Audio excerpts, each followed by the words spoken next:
तो हेलो दोस्तों, आपका स्वागत है फिर से अहिल्यादीप क्लासेस में। आई होप कि आप सब अच्छे होंगे, अच्छी आपकी तैयारी चल रही होगी। ठीक है, तो फिर से हम आ गए आपके उत्तराखंड पेपर वन के साथ। ठीक है, 2 क्लासेस आपकी हो चुकी है। ये आपका है थर्ड क्लास। ठीक है, ये आपकी थर्ड क्लास है बेसिकली। अभी तक हमने जो प्रागैतिहासिक काल देखा, आदि ऐतिहासिक काल देखा, आपके जो पुरातात्विक स्थल थे उत्तराखंड के वो देखे। आपका जो उत्तराखंड का जो प्राचीन आपकी जो जनजातियाँ थी बेसिकली वो हमने देखी। ठीक है, उसके बाद हमने जो है अभी पिछली क्लास में कुणित का थोड़ा बहुत आपका देख लिया था। ठीक है, और आज हम कुणित का समाप्त करेंगे पूरा। और उसके बाद आपका जो थोड़ा योद्धे हैं, योद्धे का एक पार्ट आता है बीच में, उन योद्धे राजवंश को हम देख लेंगे। फिर एक क्लास में, 2 क्लास में आपका जो कत्यूरी राजवंश, 1.5 क्लास में आपका ये पूरा हो जाएगा। और फिर ऐसे ही करके हम चीज़ें आगे आपकी बढ़ाते रहेंगे। ठीक है, तो हमने कल आपको जो देखा चीज़ें बेसिकली हमने ये देखा कि आपका जो कुणित राजवंश, उसके इतिहास के स्रोत हमने देखे, साहित्यिक हो गया, अभिलेख हो गया, मुद्राएं, इनके बारे में हमने चर्चा की। इसके साथ हमने क्या किया कि कुणित राजवंश के हमने थोड़ा सा स्टार्ट कर दिया था उसके बारे में। ठीक है, तो हमने वो देखा।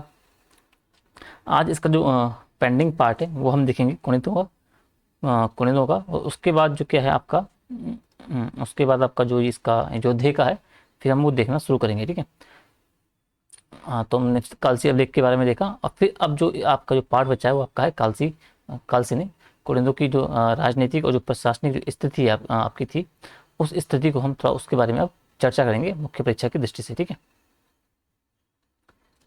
तो आपको पता ही है कि जो प्रारंभिक काल में क्या हुआ, प्रारंभिक काल में जो कुणित शक्ति थी वो आपकी मध्य हिमालयी भागों तक सीमित थी। ठीक है, किंतु कालांतर में क्या हुआ, कुणितों ने क्या किया, जो उत्तराखंड के जो मैदानी क्षेत्र थे, जो मैदानी भाग थे उत्तराखंड के, वहाँ पर भी क्या किया, अपना विस्तार कर दिया अपने शासन का। ठीक है, अपना साम्राज्य विस्तार बेसिकली कर दिया। ठीक है, और साम्राज्य विस्तार के आधार पर क्या हुआ, जिस प्रकार से उनका जो साम्राज्य विस्तार हुआ, उस बेसिस पे क्या हुआ कि उनका जो शासन था, उनका जो शासनकाल था, उसको क्या किया है, उसको 3 भागों में जो क्या है आपका विभाजित किया गया। ठीक है, तो कुनिंदों के जो शासनकाल को जो है 3 भागों में विभाजित किया गया, किस आधार पे, जो उनका शासन उन्होंने किया था लंबे समय तक। ठीक है, तो पहला जो उसका काल आता है वो आता है 1000 से और 600 BC के बीच का जो समय है उनका, पूर्ववर्ती कुणित उन्हें बोलते हैं। ठीक है, अब इन्हें हम जो रखते हैं, इन्हें आपका जो महाभारत जो कालीन कुणित भी इन्हें कहा जाता है, ये आपको याद रखना है।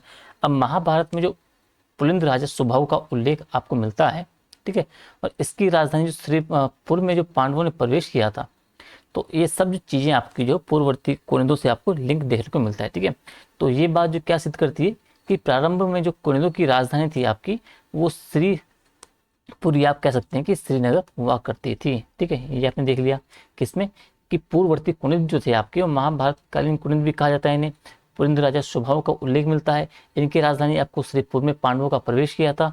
और ये सब चीज़ें आपको सिद्ध करती है कि प्रारंभ में जो कुनिंदों की राजधानी थी वो कहाँ थी आपकी, श्रीपुर या फिर बेसिकली श्रीनगर थी। इस बात को आपको याद रखना है। ठीक है, तो पूर्ववर्ती आपको इतना ही ध्यान रखना है।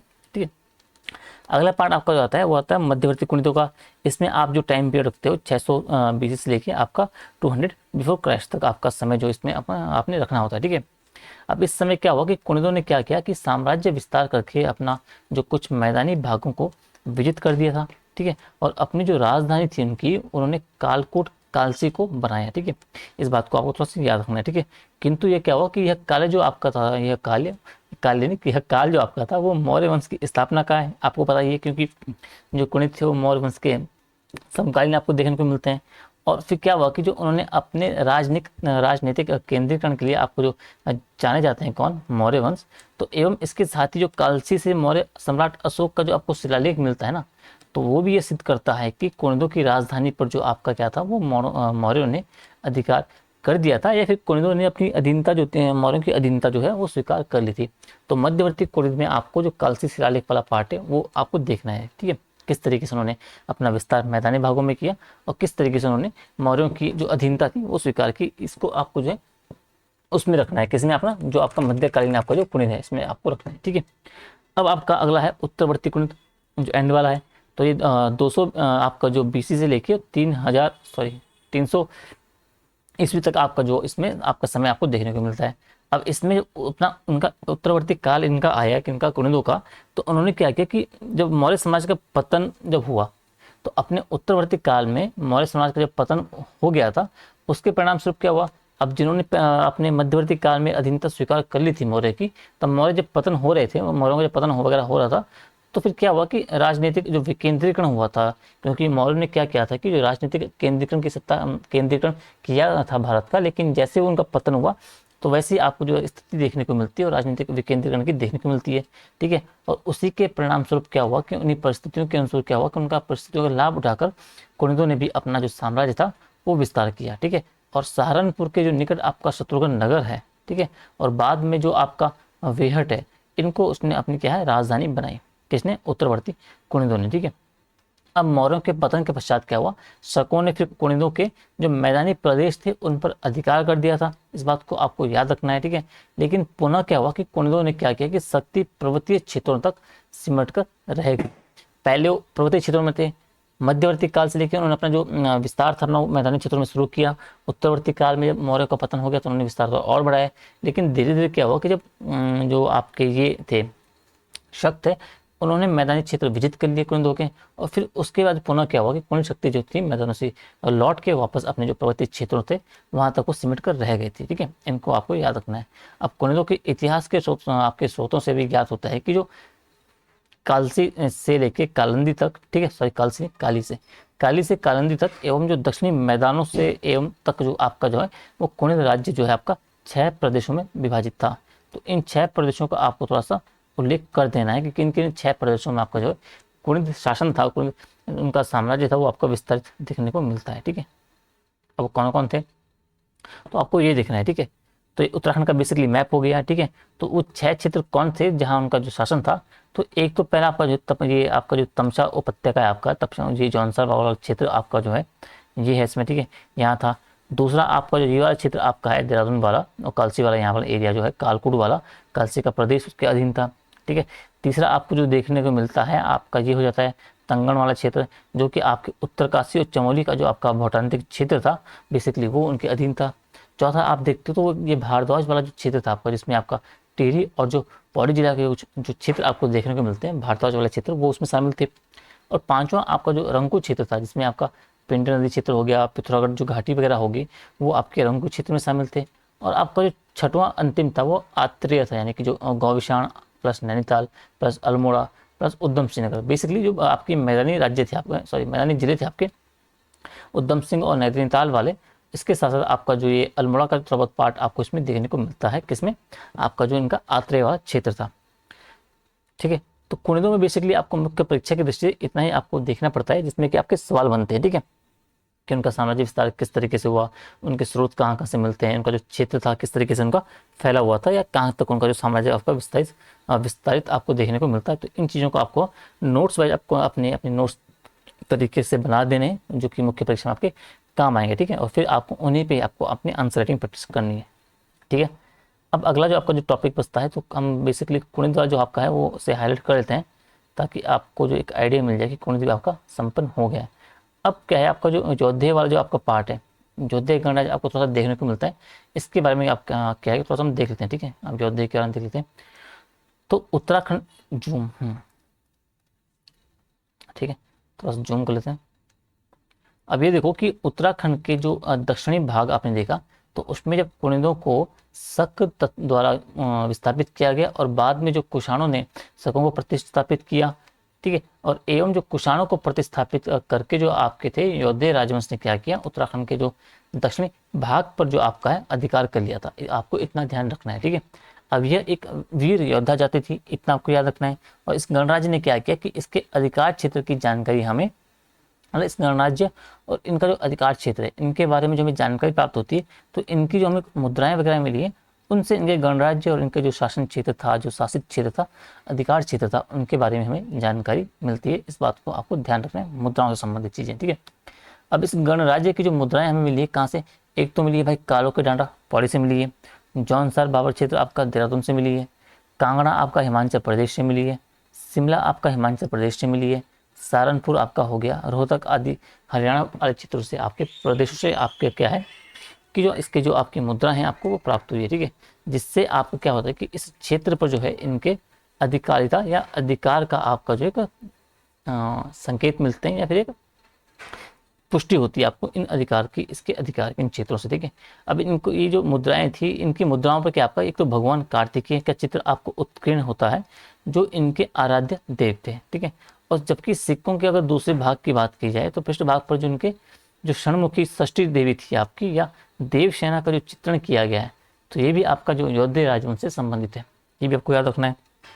इनकी मुद्राओं की बात की जाए तो इनकी मुद्राओं पे भाई यौध्य गणराज्य से जय लिखा हुआ था, ये भी देखने को मिलता है। अब इसकी भाषा थी आपकी ब्राह्मी, ठीक है, और ठीक है ब्राह्मी तथा प्राकृत आपको भाषा जो है इसकी मुद्राओं में यौध्य की आपको देखने को मिलती है। अब यद्यपि क्या होगा, कुछ विद्वान इन सिक्कों का जो संबंध आपका जो बताते हैं, जिन पर यौध्य जो गणराज्य से जय लिखा हुआ है, इनका संबंध वो आपको बताते हैं जो उत्तरवर्ती कुषाण शासकों से जोड़ते हैं, ठीक है, जिन्होंने क्या किया कि यौध्यों के अधीन रहकर शासन किया था।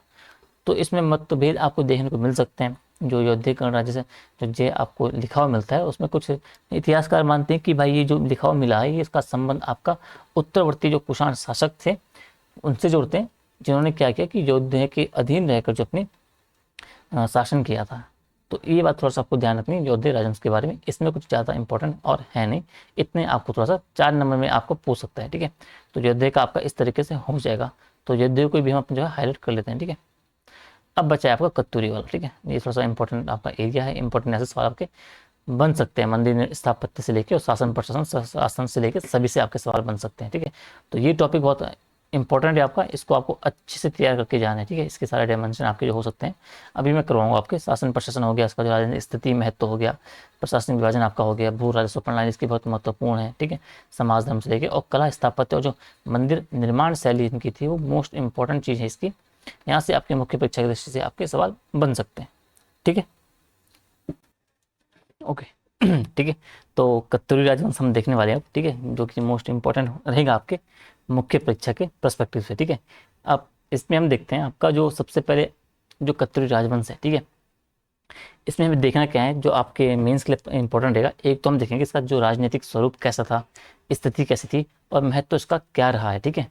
प्रशासन उसका देखेंगे हम, और फिर हम इसका देखेंगे कत्तूरी जो मंदिर निर्माण शैली थी, जिस पे आपका जो सवाल पहले भी आए हैं और अभी आने के सवाल ज़्यादा रहते हैं। तो जो कत्तूरी आपका जो मंदिर निर्माण शैली था उसको हम देखेंगे, और उसको हम लिंक करेंगे किसमें, जो आपके भारत की आपकी जो नागर और जो द्रविड़ शैली है आपकी, उससे हम आपका इसका एक रिलेट करेंगे, वहाँ से हम थोड़ा मैच करके चीज़ों को देखेंगे, ठीक है। अब जो प्रशासन में हम जो क्या देखेंगे, प्रशासन में हम राजस्व प्रशासन देखेंगे, इनका प्रशासनिक विभाजन किस तरीके से था वो देखेंगे। इसके बाद जो भू राजस्व प्रणाली थी वो देखेंगे, सैन्य और जो न्याय प्रशासन था वो देखेंगे, जो समाज और धर्म वगैरह था, और कला और जो स्थापत्य था उससे हम बेसिकली हम जब देखने वाले हैं, ठीक है, किसका, कत्तूरियों का। तो सबसे पहले हम जब देखेंगे आपका वो आपका आ जाएगा, यहाँ से हम थोड़ा समझते हैं, ठीक है, कत्तूरी कार्तिकेयपुर राजवंश, कत्तूरी राजवंश थोड़ा सा समझ लेते हैं, ठीक है, ठीक है।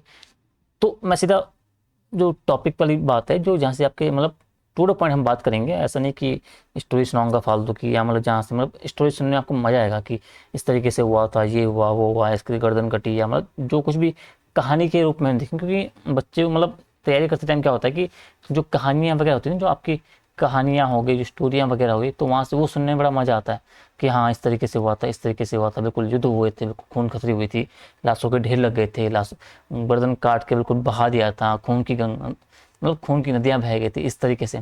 तो वो सिर्फ सुनने में अच्छा लगता है, उसमें सुनने में बड़ा मज़ा आता है, लेकिन मुख्य परीक्षा में उस तरह के सवाल नहीं बनेंगे आपके। सवाल जो बनेंगे, जो चीज़ें आपके लिए इंपॉर्टेंट है, हम सिर्फ उन पर डिस्कस करेंगे, ठीक है, और टू द पॉइंट, फालतू की हम गप नहीं मारेंगे। जो आपके एग्जाम के लिए इतने कम टाइम में हम जो इंपॉर्टेंट कर सकते हैं वो हम देखेंगे बेसिकली, ठीक है। हाँ, तो सीधा हम शुरू करते हैं कत्तूर राजवंश। इसमें आपको पता है कि इसमें आपको 3 राजवंशों के बारे में हमको देखना होता है, पढ़ना होता है, ठीक है। एक तो आपका जो बसंत देव राजवंश है, ठीक है, फिर आपका राज निम्बर वाला है, और तीसरा आपको जो देखने को मिलता है आपका है सलौनादित्य जो राजवंश आपको देखने को मिलता है, उसके बारे में हमें चर्चा करनी होती है, ठीक है। अब बसंत देव राजवंश की हम बात करते हैं, तो ये धार्मिक रूप से आपका जो बसंत देव थे ये बहुत उदार थे, ठीक है। बसंत देव को स्थापना का श्रेय दिया जाता है, ये आपको पता ही है, ठीक है। ये शैव थे बसंत देव, ठीक है, एक वैष्णव संप्रदाय से भी संबंधित थे। परम भट्टारक आपका हो गया, महाराजा धीराज जैसे जो उपाधि थी इन्होंने ये ग्रहण की थी। खरपर देव ने इसके टाइम पे आप देखो तो भाई आक्रमण का आपका उल्लेख मिलता है। साथ ही कल्याण राज हो गया, जो त्रिभुवन राज्य मतलब कल्याण राज्य जो इसके संबंध एक अन्य राजा थे, और जो त्रिभुवन राज्य आपका थे वो अंतिम शासक थे किसके, बसंत देव जो राजवंश था उसके, ठीक है। उसके बाद जो अगला राजवंश आपको देखते हैं वो है राज निम्बर, उसमें निम्बर देव आपको जो मिलता है, ठीक है। इसमें आपने जो जागेश्वर में आपको जो विमानों की आपने जो रचना की गई है, जो स्थापना की गई है, जो बनाए गए हैं, निर्माण किया गया है बेसिकली, उसका आपको उल्लेख मिलता है। श्री निम्बरम आपको और निम्नवर्त आपको जो उसकी ये उपाधियाँ आपको देखने को मिलती है। इष्टगण जो प्रमुख एक शासक था इसके राजवंश का, राजनिम्बर का, इसने क्या किया कि जो राजनीतिक एकीकरण किया था उत्तराखंड का, आप जो पढ़ते हो तो वो इसी वंश से आपका संबंध रखता है। ठीक है, अगला आपका जो ललित सूर्यदेव है आपका, ठीक है, पांडु के ताम्रपत्र में आपका जो आपका जो लेख है, सर्वाधिक लेख जो आपके मिले हैं वो ललित सूर्यदेव के मिले हैं। ठीक है, आदि बराह की उपाधि इसने ग्रहण की थी। तो इन बातों को थोड़ा सा आपका याद रखना है, किसमें, राज निम्बर में आपको देखना है। ठीक है, और अगला आपका जो भूदेव आपको जो मिलता है, ये सर्वाधिक क्रूर क्रूर शासक जो था किसका, राज कत्यूरों का, वो आपका जो भूदेव आपको देखने को मिलता है, और इसने इसे जो आपका बौद्धों का संहारक भी कहा जाता है। ठीक है, ये थोड़ा सा आपको याद रखना है। ठीक है, अब शरणादित्य पे जब आते हो तो इसमें आपको जो प्रमुख राजा आपको इच्छट देव हो गया, देशट देव हो गया, पदम देव हो गया, सुभिक्षराज देव हो गया, तो ये कुछ प्रमुख आपके जो है राजा हैं किसमें, शरणादित्य जो राजवंश उसके। ठीक है, अब नरसिंह देव जो उसका शासक था, शासन राजा था, इसने जो है राजधानी बनाया था किसको, बैजनाथ को, कत्यूरी में। ठीक है, कत्यूरी की आपकी जो राजधानी बनाया था बैजनाथ को। ठीक है, प्रीतम देव आपका हो गया एक अलग शासक, धामदेव हो गया, ठीक है, जिन्हें आपका दुल्हाशाही भी कहते हैं, इलिया राजा भी कहते हैं किसे, धामदेव को। ठीक है, और जो मालूशाही राजुला की आपकी जो स्टोरी आपकी लिंक होती है वो धामदेव के साथ ही आपको लिंक होती है। ठीक है, बीरमदेव आपका जो होता है वो आपके इनके मामा थे। ठीक है, ये सब चीज़ें आपको जो थोड़ा सा याद रखनी है। बाकी वो स्टोरी वगैरह है वो इससे आप छोड़ सकते हो। तो ये बेसिकली थोड़ा सा एक लिंक बना बैठाया मैंने आपके दिमाग में, किस तरीके से वहाँ जो शासक वगैरह थे उनका उन 3 राज्यों से संबंध आपको देखने को मिलता है। ठीक है, अब प्रॉपर तरीके से शुरू करते हैं। तो कत्यूरों को जो राजनीतिक व्यवस्था थी आपकी, ठीक है, वो हम देखते हैं। ठीक है, तो साम्राज्य का एकीकरण हुआ, विस्तार आपका जो महत्व हुआ। ठीक है, इसका जो शासन करने वाले राज्य और राजवंश थे उनकी नीतियां वगैरह हो गई। ठीक है, पतन आप देखते हो तो अयुग उत्तराधिकारी हो गए, सैन्य दुर्बलता आर्थिक हो गई, आंतरिक आपका जो द्रोह हो गया, विद्रोह हो गया, साम्राज्य विभाजन हो गया, दरबारी गुटबंदी हो गई, बाह्य आक्रमण हो गए। ठीक है, राजनीतिक विघटन हो गया और चंद्र परमार वंश का उदय हो गया। तो पतन को आपको जब याद रखोगे तो पतन में आपको इन सब जो पॉइंट है आपको ये डालना है कि अगर आपको सवाल पूछा गया कि भाई जो कत्यूरों की राजनीतिक व्यवस्था की चर्चा करते हुए कत्यूरी राजवंश के पतन का विश्लेषण कीजिए या फिर उनकी व्याख्या कीजिए या फिर इस तरीके से पूछा जाए, तो पतन में आपको इन सब चीज़ों को डालना होता है। अभी हम आगे विस्तार से पढ़ेंगे। ठीक है, तो इसमें इतना समझो। ठीक है, अब आगे हम प्रॉपर तरीके से देखेंगे इन चीज़ों को। ठीक है, अभी है कत्यूरी राजवंश की आपकी राजनीतिक व्यवस्था आपको बता रहा था। ठीक है, ये आपको देखते हैं। तो ये प्रॉपर फॉर्मेट है, इसमें जितना इंपॉर्टेंट आपको राजनीतिक व्यवस्था में कत्यूरों की आना चाहिए उन सब चीज़ों का मैंने समिश्रण इसमें कर रखा है। आपको उस तरीके से अपनी तैयारी को आगे बढ़ाना है। ठीक है, अब जब हम बात करते हैं कि उत्तराखंड का जो राजनीतिक एकीकरण आपका जो करने वाला था वो कत्यूर राजवंश था, और ऐसा करने वाला ये पहला राजवंश था, ये आपको पता ही है। और ये पहला राजवंश है जिसका क्या हुआ कि इसका आपका व्यवस्थित इतिहास हमें विभिन्न स्रोतों से भी प्राप्त होता है। ठीक है, अब इसीलिए क्या है कि जो कत्यूर राजवंश को आपका जो है उत्तराखंड का पहला जो ऐतिहासिक वंश कहा जाता है। ठीक है, क्योंकि इसका जो आपका व्यवस्थित इतिहास आपको देखने को मिलता है विभिन्न स्रोतों से कत्यूरियों का। ठीक है, अब कत्यूरों का जब इतिहास हमें निम्न स्रोत से प्राप्त होता है, अब किन वो स्रोत कौन से थे उनके बारे में थोड़ा चर्चा करते हैं। ठीक है, अब कत्यूरों के इतिहास के स्रोत की बात की जाए तो उनके आपको तो एक तो अनेक ताम्रपत्र मिले हैं, उनका उल्लेख आपको होता है। ठीक है, ताम्रपत्र में आप देखोगे तो आपका त्रिभुवन देव हो गया, उसका जो बैजनाथ का ताम्रपत्र है, जो ललित सूर्यदेव का आपका जो पांडुकेश्वर का ताम्रपत्र है, जो कंडारा ताम्रपत्र हो गया, जो भूदेव का आपका जो बागेश्वर वाला ताम्रपत्र हो गया।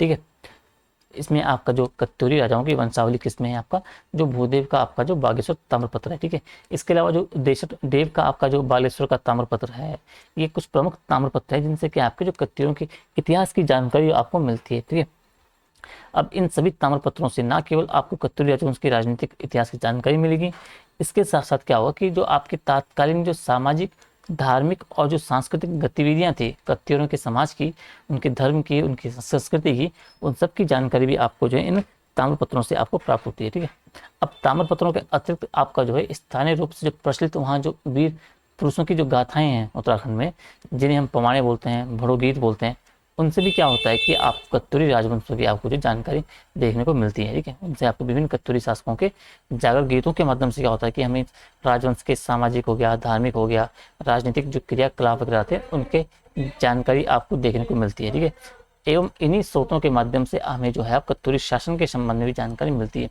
तो इन बातों को आपको थोड़ा सा ध्यान रखना है कि आपको एक सवाल पूछा जाए कि अगर आपका डायरेक्टली सवाल दे दिया कि जो कत्यूरी राजवंश की राजनीतिक या फिर जो उनके ऐतिहासिक स्रोतों की जानकारी हमें किस किस से मिलती है, फिर उनके ऐतिहासिक स्रोतों की आपको चर्चा करनी है।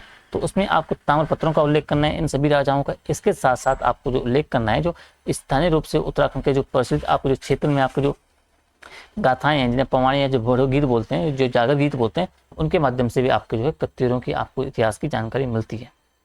इतना हो गया, ठीक है। अब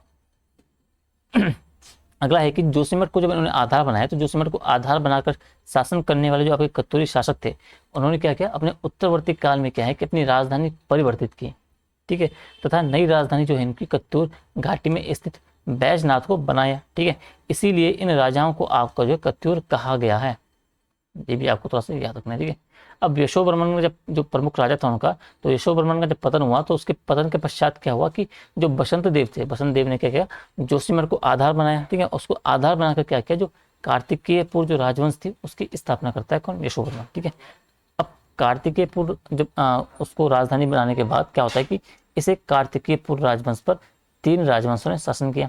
अब जब यशोवर्मन ने के पतन के पश्चात क्या हुआ कि जब बसंत देव ने, बसंत देव की बात कर रहा हूँ मैं, तो बसंत देव ने जब जोशीमठ को आधार बनाया, तो उसने कार्तिकेयपुर राजवंश की स्थापना किसने, बसंत देव ने।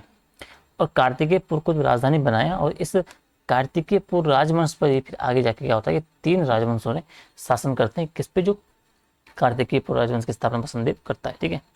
अब पहला जो राजवंश आपको देखने को मिलता है, उसका संस्थापक आपने बसंत देव के नाम पे बसंत देव राजवंश देखा, हमने ऊपर भी देखा, ठीक है। अब ये आपका कहला है, इस राजवंश में क्या हुआ कि बसंत देव के पश्चात क्या हुआ कि अज्ञात शासक हुआ।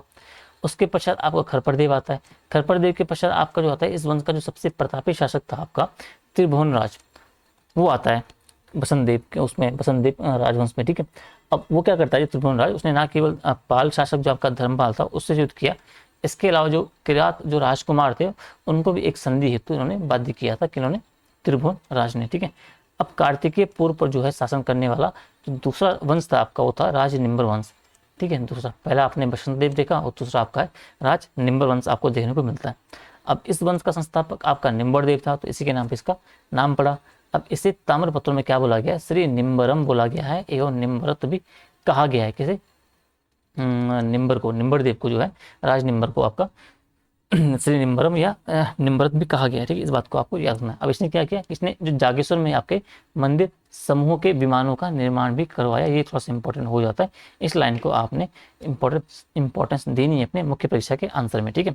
इस वंश के शासक जो निम्बर देव थे, उसने संपूर्ण भारत का जो राजनीतिक एकीकरण भी किया था, इस बात को आपको याद रखना है अच्छे से। इसके बाद जो ललित सूर्यदेव हो गया, वो कत्यूर राजवंश का सबसे प्रतापी शासक था, इसको भी आपको थोड़ा सा याद रखना है, ठीक है। अब ललित सूर्यदेव का जो पुत्र आपका आएगा वो आएगा भूदेव, ठीक है।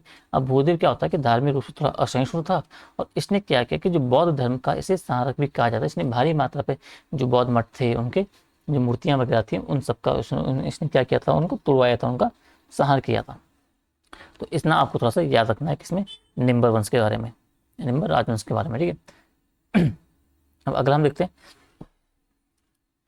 अब ललित सूर्यदेव ने क्या किया कि स्वयं को अपना जो है विष्णु का अवतार बताया था, अवतार कहा था स्वयं को, ठीक है। अब यहाँ पर शासन करने वाला जो आपका तृतीय वंश आपको देखने को मिलता है, वो आपका सलवनादित्य राजवंश था, ठीक है। अब इसकी स्थापना को लेकर तो विद्वानों में मतभेद है, ठीक है। लेकिन उसके बाद जब देखते हो आप, तो इच्छित देव हो गया, सुभिक्षराज देव हो गया, एवं जो नृसिंह देव हो गया, वो इसके आगे के वंश के राजा थे, महत्वपूर्ण राजा हैं किसके, आपका जो सलवनादित्य राजवंश था, ठीक है। अब नृसिंह देव ही वो साचा था, शासक था, जिसने क्या किया कि कार्तिकेयपुर से हटाकर अपनी राजधानी जो है बैजनाथ बनाई थी, किसने, नरसिंह देव ने। इसको थोड़ा सा आपको याद रखना है, ठीक है। और इस वंश का जब अंतिम शासक की बात की है, तो वीरम देव था अंतिम शासक किसका, आपका ये सलवनादित्य राजवंश का, ठीक है। और इसके अत्याचार एवं क्रूरता से तंग आकर क्या हुआ कि इसके जो कर्मचारियों ने क्या की, इसकी हत्या कर दी वीरम देव की, ठीक है। तो ये आपको जो राजनीतिक स्थिति थी कत्यूरों की, ये हमने देखी कि किस तरीके से वो कत्यूरों को आप स्थापना हुई, किस तरीके से वहाँ जो आपके 3 जो आपके शासक राजवंश चले कत्यूरों के, उनके बारे में हमने चर्चा की। बसंत देव हो गया, निम्बर देव हो गया, और सलवनादित्य राजवंश हो गया। उसमें प्रमुख हमने राजाओं के बारे में देखा। तो ये आपको थोड़ा सा मेंस के पर्सपेक्टिव से आपको इसी पैटर्न में आपको ये राजनीतिक जो इसका क्षेत्र है, राजनीतिक जो आपका एरिया है, राजनीतिक वाला पार्ट है इसका कत्यूरों का, वो आपको देखना है, ठीक है। अब आपका एक सवाल बनता है कि कत्यूरों के पतन के कारण, ठीक है, तो पतन के कारण में ऊपर 5-6 हमने देखा, तो उन्हीं को थोड़ा मैं एक्सप्लेन कर देता हूँ, ठीक है। तो उत्तराखंड के इतिहास के स्वर्ण काल कहे जाने वाला जो कत्यूर राजवंश था, ठीक है, तो अपने अंतिम समय में क्या हुआ, पतन उन्मुख हो जाता है, ठीक है, पतन की ओर अग्रसित हो जाता है। अब जिसके लिए आपका कुछ जो कारक थे, वो जो कारण थे वो उत्तरदायी थे, तो उन्हीं कारणों के बारे में क्या आपको चर्चा पूछी जाती है, सवाल पूछे जाते हैं, ठीक है। अब कत्यूरों के जब पतन की बात की जाए, तो कत्यूरों के पतन का जो प्रमुख कारण था वो था अयोग्य एवं विलासी उत्तराधिकारी थे, ठीक है। तो इस बात को आपको थोड़ा सा ध्यान रखना है, ठीक है, कि भाई जो आपकी प्रमुख जो कारण था वो आपका जो उनके शासक जो हो गए थे, उत्तराधिकारी जो हो गए थे, वो एक तो अयोग्य थे और एक विलासी प्रकार की उनकी प्रवृत्ति उन पर पाई गई थी। अब ये क्या करते हैं कि जनता के बजाय इन्होंने क्या किया कि अपने हितों को महत्व दिया उत्तराधिकारियों ने, ठीक है, उत्तराधिकारियों ने। अब इसीलिए क्या कि इन्होंने जनता पर अनेक प्रकार के कर स्थापित किए, कर आदि थोप दिए गए, ठीक है, आरोपित किए गए। अब जनता क्या हो गई, जनता जो कारण क्या हो कि शासन प्रशासन से इनका मोह भंग हो गया जनता का। और इसके साथ ही क्या हुआ कि जो कमजोर उत्तराधिकारी थे उनके कारण क्या हुआ कि दरबारियों एवं जो कर्मचारियों में थी वो गुटबंदी भी देखी गई, क्योंकि भाई जब सेंटर आपकी कमजोर है, जब सेंटर का जो राजा ये आपका जो वीक रहेगा, तो आपस का जो दरबार के जो कर्मचारी वगैरह होंगे वो गुटवर्दी और अपना ग्रुप वगैरह में डिवाइड हो ही जाएंगे, ठीक है।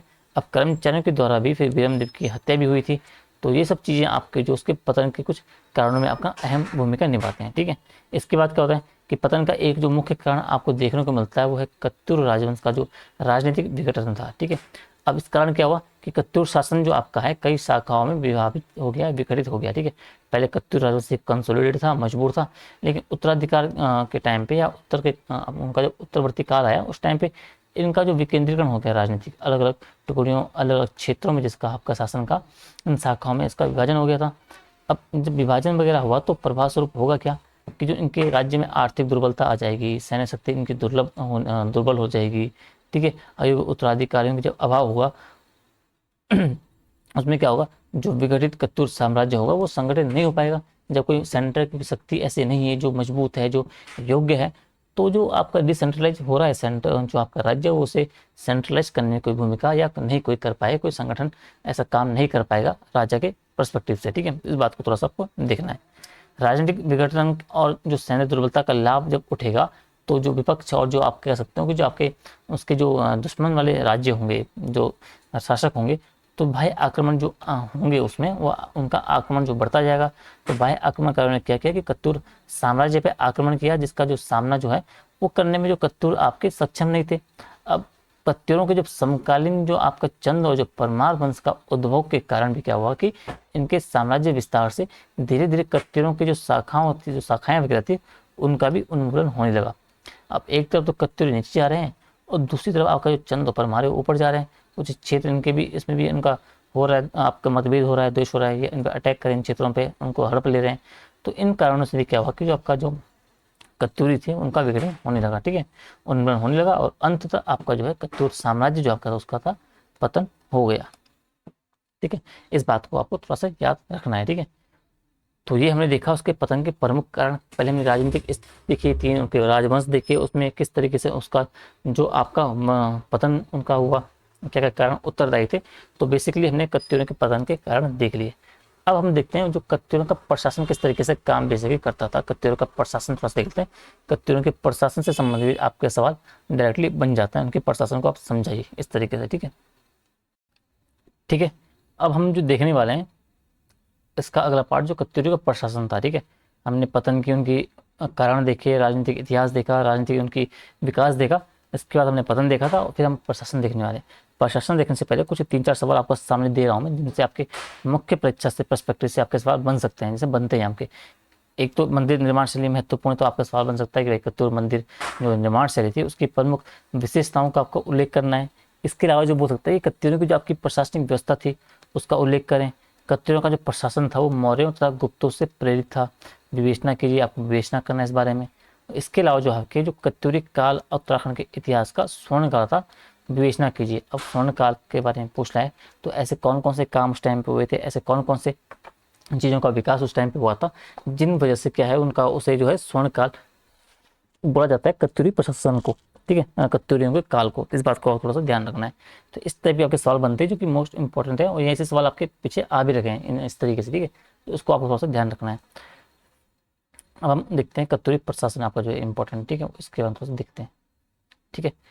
तो प्रशासन हम देखेंगे तो राजा है, प्रशासन में आपका मंत्री परिषद है, भू राजस्व किस तरीके से था, प्रशासनिक विभाजन था आपका, सैन्य प्रशासन किस तरीके से था, ये हो गया।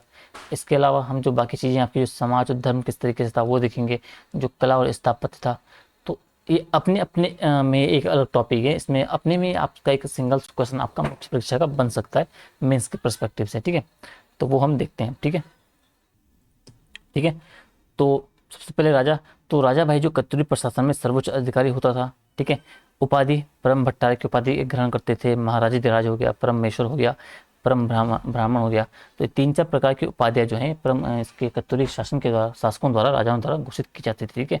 और इनका जो जो आपका राजत्व सिद्धांत था वो देवी सिद्धांत पर आधारित था, जो कि गुप्तों से आपका प्रेरित हम कह सकते हैं, ठीक है। इस बात को थोड़ा सा ध्यान रखना है, ठीक है। राजा के बाद जो आपका होता था वो आपका मंत्रिपरिषद था। मंत्रिपरिषद में परिषद में आपके अमात्य थे, महामात्य थे, राजा मात्य थे, महादंड नायक थे, महासंधि विग्रह कारिका, ये सब आपके जो पद आपके थे वो आपके मंत्रिपरिषद में शामिल थे, ठीक है। भू राजस्व की बात की जाए तो यहाँ पे आपका जो भू राजस्व लागत था वो सामंतशाही वाला शासन जो आपका था वो लागू था।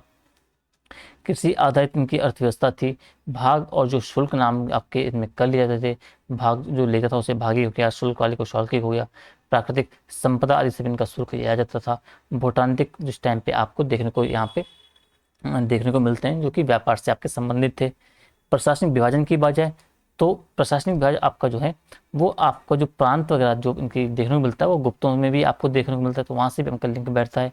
प्रांतों में आपके उपरिक्त थे, ठीक है, भुक्ति। उसके बाद आपको मंडल देखने को मिलते हैं जहाँ पे आयुक्त होते थे। मंडल के बाद आपका विषय देखने को मिलते थे जहाँ के आपके विषयपति होते थे, ठीक है। अब कुछ जैसे कि ये विषय आपके कार्तिकपुर हो गया, अशाल, अंतराण, रंगण, ये जबकि आपसे रंगन, टंगन, टंगन, मायापुर हाट, ये आपके जो प्रमुख विषय इसके टाइम पे आपको देखने को मिलते हैं। फिर आपको ग्राम आता है जिसमें आपका जो है मुकद्दम और जो महानुष्यम आपका जो इस तरीके से यहाँ पे आपके पद आपको देखने को मिलते हैं। तो इसका ये प्रशासनिक विभाजन आपको थोड़ा सा याद रखना है कि भाई प्रांत किस तरीके से, प्रांत, मंडल, विषय या ग्रामों का जिसका प्रशासनिक विभाजन है, ठीक है। सैन्य प्रशासन की बात की जाए तो चतुरांगनी सेना आपको यहाँ पे देखने को मिलती है। पदाती सेना जो कि आपको पैदल चलने को मिलती है, आपका कह सकते हैं कि गौलमिक आपका हो गया।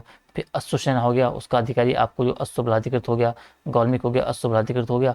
फिर आपका हस्त सेना थी जिसका आपका हस्तबलाधिकृत आपको देखने को मिलता है। और उष्ट राष्ट्र जो आपका जो सेनापति थी वो आपका उष्ट मतलब इसे संबंधित था, आपका उष्ट बलाधिकृत से संबंध था, ठीक है। इसका जो अन्य आपके जो थे घटपाल हो गया, आपका जो पहाड़ी दरे या दरों से संबंधी आपका जो प्रांतपाल हो गया, जो प्रांत रक्षक हो गया, जो आपका वर्मपाल हो गया, सीमांत दुर्ग आरक्षक हो सके आपका, और नरपति आपका हो गया, दंड पाशिक आपका हो गया। तो ये प्रमुख पद आपका जो थे वो आपका जो इसमें आपका जो सैन्य प्रशासन में आपको देखने को मिलते हैं कत्यूरी प्रशासन में। इस बात आपको थोड़ा सा ध्यान रखना है। समाज और धर्म की बात की जाए तो कत्यूरों का, तो कत्यूरों की जो प्रमुख आपकी जो जातियाँ थी कत्यूरों के समाज में कोल और किरात और खस आपका जो आपको देखने को मिलती है। ब्राह्मण जो है सर्वोच्च जाति थी कत्यूरों में, ठीक है। सामाजिक व्यवस्था और नियंत्रण का काम जो करती थी कौन, ब्राह्मण। शैव प्लस वैष्णव धर्म आपको दोनों इस आपको कत्यूरों में देखने को मिलता है। राज्य को पूजना हो गया, अंधविश्वास भी आपको भारी मात्रा में यहाँ पे देखने को मिलता है। और बौद्ध धर्म का प्रचार प्रसार इस टाइम पे काफ़ी हुआ था, इस बात को आपको याद रखना है। ये सब आ जाएगा समाज धर्म में। कला और स्थापत्य में किस चीज़ें हुई तो स्वर्ण काल आपको कहा जाता है इस कारण से क्योंकि कला और स्थापत्य में काफ़ी अच्छा काम हुआ था कत्यूरों के टाइम पे। मंदिर निर्माण की शैलियाँ एक से एक आई, कत्यूर शैली का विकास हुआ जिसे हम नागर शैली भी कहते हैं। एक तो आपका जो छत्रयुक्त मंदिर हो गया और एक आपका शिखरयुक्त मंदिर हो गया। इन सब के कारण क्या है, आपको जो कला और स्थापत्य को जो है कत्यूरों का स्वर्ण काल कहा जाता है। तो इनके बारे में हम आगे विस्तार से चर्चा करेंगे, ठीक है। तो आगे हम जो भी शासन पढ़ेंगे ना, जो भी साम्राज्य हम पढ़ेंगे, जो भी राजवंश पढ़ेंगे, चाहे कत्यूरी वगैरह हो या बाकी जो हो गया चंद का हो गया, चंद का या पंवार का हो गया, गुरखों का हो गया, ब्रिटिश हो गया, तो उनको हम इसी तरीके से डिवाइड करेंगे कि वहाँ भू राजस्व की क्या तरीका था। मतलब भू राजस्व हो गया, उनका जो प्रशासनिक विभाजन हो गया, जो सैन्य प्रशासन हो गया, वहाँ का समाज कैसा था, वहाँ की धर्म कैसा था, वहाँ की संस्कृति कैसी थी, कला और स्थापत्य में क्या विकास हुए। इस तरीके से चीज़ों को कैटेगराइज करके हम पढ़ेंगे, तब फिर कहाँ की क्या होती है हमारी एक मतलब टॉपिक थोड़ा सा अच्छे से वो तैयार हो जाएगा उस बारे में। जहाँ से भी उसके जो मल्टी अभी है ना कि टॉपिक को मल्टी डायमेंशन देख लेना पूरी प्रशासन के बारे में। अब किसी भी टॉपिक से अगर सवाल बनेगा तो आप इस फॉर्मेट में उस तरीके से आप उसका उत्तर दोगे, ठीक है। आगे हम देखते हैं आगे इसमें क्या आपका आता है, ठीक है। तो ये तो आपका फ्लो चार्ट था। अब बेसिकली इसका जो फॉर्मेट हम थोड़ा सा पढ़ लेते हैं, किस तरीके से मैंने तैयार किया है, किस किस चीज़ों को आपको अपने आंसर में आपको डालना होता है, ठीक है। अब कत्यूरी इस राजाओं की बात की जाए तो कत्यूरी प्रशासन में कत्यूरी राजाओं में जो आपके मौर्य और गुप्त राजवंश के अवशेषों पर आपका जो है अपना साम्राज्य स्थापित किया था कत्यूरी राजाओं ने, ठीक है। इसीलिए क्या हो कि कत्यूरियों के शासन प्रशासन पर इसका प्रभाव स्पष्ट रूप से आपको है देखने को मिलता है या दृष्टिगोचर होता है, ठीक है। कत्यूरियों के प्रशासन की बात की जाए तो इसका जो अध्ययन है आपका वो निम्न बिंदुओं के तहत किया जा सकता है, ठीक है। कत्यूरियों में जो है केंद्रीय प्रशासन का जो सर्वोच्च अधिकारी था वो राजा होता था। सभी जो शक्तियां आपकी थी वो राजा में निहित थी, ठीक है। एवं जो आपका हो गया गुप्त और जो राजाओं की भांति क्या था, ये गुप्त राजाओं की भांति जो राजा द्वारा जो है महाराजाधिराज हो गया, परम भट्टारक हो गया, जो परमेश्वर आदि की उपाधियां ली जाती थी किनके, कत्यूरियों के द्वारा, ठीक है। अर्थात देखा जाए तो राजा का जो है राजत्व सिद्धांत जो आपका है, राजा का अगर देखोगे तो राजा का जो राजत्व आपका था वो दैवीयता से परिपूर्ण था, किसका, कत्यूरी राजाओं का। इसको आपको थोड़ा सा याद रखना है, ठीक है। प्रशासनिक सहायता की बात की तो प्रशासनिक सहायता के लिए एक मंत्री परिषद होती थी, आपने देखा राजा इन्हीं की सलाह पर कार्य करता था, ठीक है। जिसमें आपके अमात्य हो गए, राजा मात्य हो गया, महादंड नायक हो गया, महासंधि निग्रहीकृत हो गया, करिका हो गया, ये सब प्रमुख मंत्री थे इस टाइम पे। और इन पदाधिकारियों के लिए क्या है कि प्रयुक्त जो शब्दावलियाँ थी आपकी, जैसे कि मौर्य गुप्त कालीन में भी देखा, उसी के कारण जो आपका ये आपका जो मौर्य गुप्त कालीन जो प्रभाव आपका स्पष्ट रूप से देखा जा सकता है इन प्रशासनिक शब्दावलियों के कारण भी। अगला है प्रशासनिक सुविधा के लिए हम देखेंगे तो साम्राज्यों को जो था इसके टाइम पे 6 भुक्ति या प्रांतों में विभाजित किया गया था, ठीक है। जैसे कि आपका उपरिक हो गया, प्रांतपति के अधीन जिस आयुक्त कार्य करते थे। इसी प्रकार के जो आपके विषय हो गए, जैसे कि कार्तिकीपुर हो गया, अशाल हो गया, अंतराग हो गया, रंगन हो गया, मायापुर हाट हो गया, इनका भी आपको जो उल्लेख मिलता है इसके प्रशासनिक सुविधा के टाइम पे, प्रशासनिक इनके जो आपके विषय थे। और आज बात की जाए तो प्रशासन की सबसे छोटी इकाई की, तो ग्राम जो थी इनके प्रशासन की सबसे छोटी इकाई आपको देखने को मिलती है, ठीक है। और ग्रामीण स्तर पर आप देखोगे तो ग्रामीण स्तर पर जो प्रमुख होता था वो प्रमुख अधिकारी आपका महामनुष्यम एवं मुकद्दम होते थे, ठीक है। तो ये इसकी प्रशासनिक स्थिति के बारे में हो गया। अब आगे देखते हैं ठीक है। तो ये हो गया प्रशासनिक सुविधा के बारे में। अब प्रशासनिक स्थिति में देख ली, इसके बाद जब हम देखेंगे सुरक्षा, आपकी जो सैन्य सुरक्षा के बारे में। तो साम्राज्य की सुरक्षा के लिए क्या किया कत्यूरियों ने, आपके जो चतुरांगणी सेना आपकी गठित की थी। तो ये भी आपको थोड़ा सा ध्यान रखना है। अब चतुरांगणी यानी कि 4 से संबंधित आपका होगा, जिसमें आपके 4 प्रकार की सेना इसमें शामिल थी। जैसे कि आपकी पदाति सेना हो गया, जिसका प्रमुख आपका गौलमिक था। फिर आपका दूसरा अश्व सेना हो गया, इसका प्रमुख आपका अश्वबलाधिकृत था।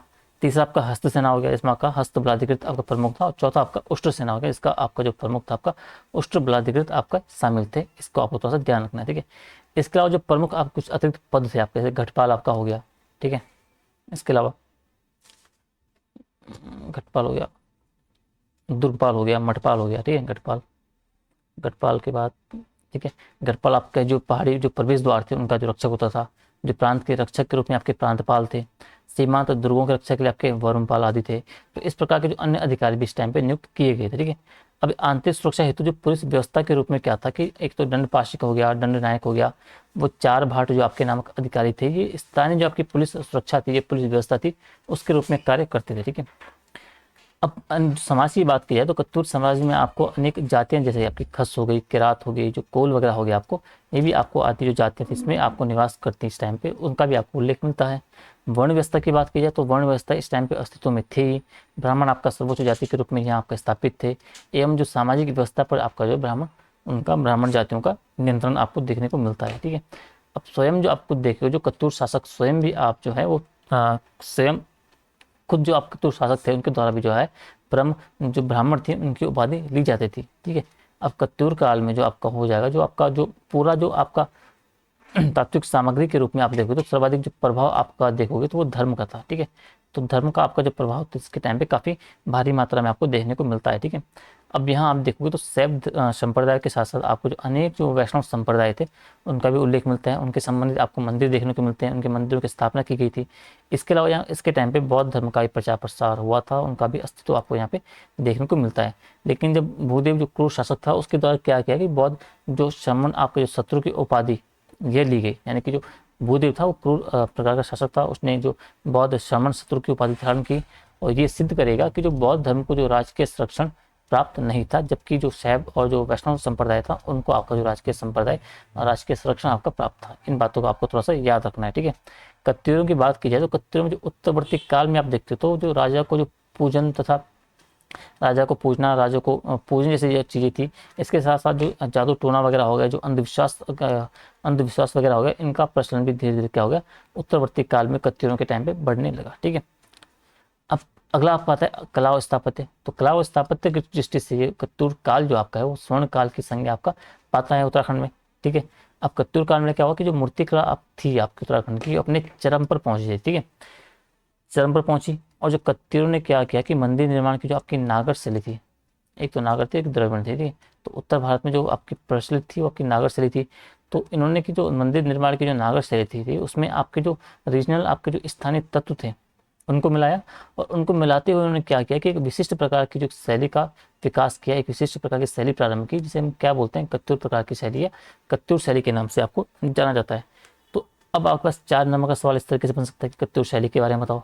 तो कत्यूर शैली के बारे में बताओगे तो आपकी उनकी विशेषता बतानी पड़ेगी, और आपको ये चीज़ उसमें ऐड करनी पड़ेगी कि नागर शैली प्लस कत्यूरियों के आपके जो रीजनल आपके जो स्पेसिफिक चीज़ें उसमें ऐड की गई थी। ठीक है, इसके अलावा कत्यूरी नाम से आपका जाना गया, और इस शैली में आपको जो आपको देखने को मिलता है, तो एक तो आपको जो छत्रयुक्त हो गया और जो शिखर शैली के मंदिरों का निर्माण इसमें किया गया। अब कत्यूरों के समान जो आपका गुप्त काल को भी आप देखोगे तो कला एवं स्थापत्य की दृष्टि से स्वर्ण काल कहा जाता है। इसी यही आपकी वजह है कि जो कत्यूरों का जो लिंग आपका गुप्त काल से बैठाया जाता है, वो सवाल आपको दोनों को मिला के पूछा जाता है। ठीक है, अब अंतिम इसमें आपका बचता है आपका जो प्रशासन, आपका भूशासन आपका बचता है, भूव्यवस्था की बचती है, अर्थव्यवस्था बचती है। तो कत्यूर शासन में आप देखोगे तो अर्थव्यवस्था आपकी जो थी वो कृषि आधारित थी। ठीक है, हो गया। और राज्य की जो आय का प्रमुख स्रोत आप देखते हो राज्य का, तो वो था वो भू राजस्व। तो इस टाइम पे जो भू राजस्व था वही आपका जो कत्यूरों के राजाओं का जो प्रमुख सोर्स था आय का। भाग और जो शुल्क आपके जो प्रमुख कर थे, जिनमें आपको भौगोलिक और जो शुल्क नामक अधिकारी उसे लेते थे, उनका लगाते थे या लेते थे, लगा तो राजा के द्वारा लगाया जाता था। ठीक है, इसके अलावा जो अतिरिक्त जो आपकी प्राकृतिक संपदाएं आपकी थी राज्य में, उन पे भी जो आपका राजा का अधिकार था, और राज्य को जो है आय प्राप्त इन प्राकृतिक संपदाओं से होती थी। ठीक है, अब इसमें आप देखोगे तो खनन हो गया, शिकार हो गया, वन संपदा आदि शामिल थे। अब इसके अतिरिक्त आप देखोगे तो भौटान्तिक व्यापार जो उस टाइम पे होता था, उसके द्वारा भी राजा को क्या है एक प्रकार की आय आपकी प्राप्त होती थी। ठीक है, तो अब हमने प्रशासनिक व्यवस्था हमने पूरी तरीके से देख ली है कत्यूरों की, इसमें क्या क्या सेगमेंट आपके आएंगे। ठीक है, अब इसके बाद आपका जो इंपॉर्टेंट टॉपिक आपका बचेगा वो आपका बचेगा कत्यूरी की जो मंदिर निर्माण शैली थी, उसके बाद एक वो बचेगा। तो अगला पार्ट बचेगा, तो पहले हम देखते हैं वीडियो कितने मिनट की आपकी हो गई है। तो एक ही सिंगल टॉपिक बचा है आपका, सब टॉपिक इसका, तो मंदिर निर्माण शैली को हम देख लेते हैं। आपकी वीडियो 40-42 मिनट की हो गई है, तो इसको हम खत्म ही कर लेते हैं। फिर ऐसा होगा ना कि आपका जो कत्यूरी वाला आपका जो पूरा मेंस का आपका एक ही जो वीडियो में आपका जो है वो पूरा कवर हो जाएगा, आपको दूसरी वीडियो देखने की जरूरत नहीं पड़ेगी, इसी में आपका पूरा कवर अप हो जाएगा। तो कत्यूर जो मंदिर निर्माण शैली थी वो प्रमुख फेमस थी, और इसी कारण जो आपका स्वर्ण काल आपका जो है कत्यूरी काल को कहा जाता है। ठीक है, स्थापत्य का। तो आगे देखोगे तो कत्यूर जो मंदिर निर्माण शैली थी उसके बारे में चर्चा करेंगे। तो इसमें आप देखोगे तो एक तो आपका जो स्थापत्य का स्वर्ण काल आपको देखने को मिलता है, बोलते हैं। ठीक है, इसमें आपका जो शैव और जो वैष्णव मंदिर थे उनका निर्माण भारी मात्रा में हुआ उत्तराखंड में। इसके अलावा जो शैली आपको यहाँ पे थी वो नागर शैली थी। नागर शैली के साथ जो आपके कत्यूरों का जो रीजनल आपके जो तत्व थे, जो स्थानीय तत्व वगैरह थे, उनका उनका मिश्रण किया गया, उनको मिलाया गया, और उस बेस पे आपका एक जो नई शैली थी जैसे कि कत्यूर शैली से बोला गया, उसका एक विकास किया गया। उसके तहत फिर आपके 2 प्रकार के मंदिर यहाँ बनाए गए, एक तो छत्रयुक्त बनाया गया और एक शिखर युक्त आपका बनाया गया। ठीक है, इसके अलावा काष्ठ और पाषाण दोनों का प्रयोग किया गया इनके मंदिरों में। साथ ही जो परिवार समूह के मंदिर थे इसके टाइम पे, वो भी इनका भी निर्माण हुआ, और उसी के तहत जो आपका है पंचायत शैली भी आपको इसमें उपयोग देखने को मिलता है। तो बेसिकली अगर जो कत्यूर निर्माण जो मंदिर शैली थी उसका क्रक्स आपको यही है, इसी में आपके 6 पॉइंट जो है यही बेसिकली आपकी जो कत्यूर निर्माण जो मंदिर शैली है इसमें आपके उसमें आपके यही पॉइंट आते हैं। तो अगर आपका सवाल आपके पास 4 नंबर में आ गया 50 शब्दों का लेके कि कत्यूर निर्माण शैली के बारे में बताओ, तो आपको ये सारे के सारे 6-5 पॉइंट उसमें डालने हैं, ये 2 3 4 5। ठीक है, और जब वो अगर बड़े मार्क्स में दे दें 8 नंबर 10 नंबर मिल गए, 10 नंबर में आपका सवाल दे दिया जाए, तब इस सवाल को जो है आपको थोड़ा सा खोल देना है, आपको विस्तार पूर्वक बताना है। ठीक है, तब हम थोड़ा सा विस्तार से देखेंगे। अब देखेंगे कत्यूर शैली हमने ऊपर देख लिया। अब इसमें जैसे मैंने डिस्कस किया अभी कि एक तो आपको छत्रयुक्त शैली के बारे में पढ़ना है और एक शिखर शैली के बारे में पढ़ना है। छत्रयुक्त शैली की जब बात की जाए तो इसमें आपके बने पैगोडा शैली के मंदिर बने। ठीक है, काष्ठ और पाषाण का उपयोग इसमें किया गया, किसमें, छत्रयुक्त शैली में। ठीक है, इसके अलावा जो आपके विमानों के ऊपर जो आमलक आपका जो था वो पाषाण का उसका उपयोग किया गया। अभी मंदिर हम एक स्ट्रक्चर बना के देखेंगे यानी, ठीक है। विमानों के ऊपर जो आपका आमलक और पाषाण जो आपका है उसके ऊपर आपका जो काष्ठ निर्मित छत का प्रयोग किया गया, ठीक है। उदाहरण आप देखोगे जो केदारनाथ का मंदिर आपका है, ठीक है, जो आपका गोपेश्वर का मंदिर आपका हो गया, जो लाखा मंडल का आपका मंदिर हो गया, तो ये सब जो आपके एग्जाम्पल है ना, केदारनाथ आपका हो गया, गोपेश्वर आपका हो गया, लाखा मंडल हो गया, बिनसर महादेव मंदिर हो गया, बागेश्वर मंदिर हो गया, ये सब आपका जो है छत्र युक्त शैली के एग्जाम्पल हैं, ठीक है। क्योंकि इनके विमानों के ऊपर जब देखोगे आप तो उसमें आमलोग जो आपका होता है पाषाण के ऊपर एक काष्ठ निर्मित आपको देखने को मिलता है, ठीक है। फिर आपका जो अगले मंदिर आते हैं वो आते हैं शिखर शैली के। इसमें क्या होता है, आपका जो गर्भागृह होता है वो वर्गाकार होता है, ठीक है। इसके अलावा द्विस्तंभ आपका जो युक्त होता है वो आपका अर्धमंडप इसमें इस्तेमाल होता है। इसके अलावा जो काष्ठ और पाषाण दोनों का प्रयोग इसमें भी किया जाता है। और साथ ही आपको जो परिवार समूह मंदिरों का निर्माण विशिष्टली आपके शिखर शैली में किए गए।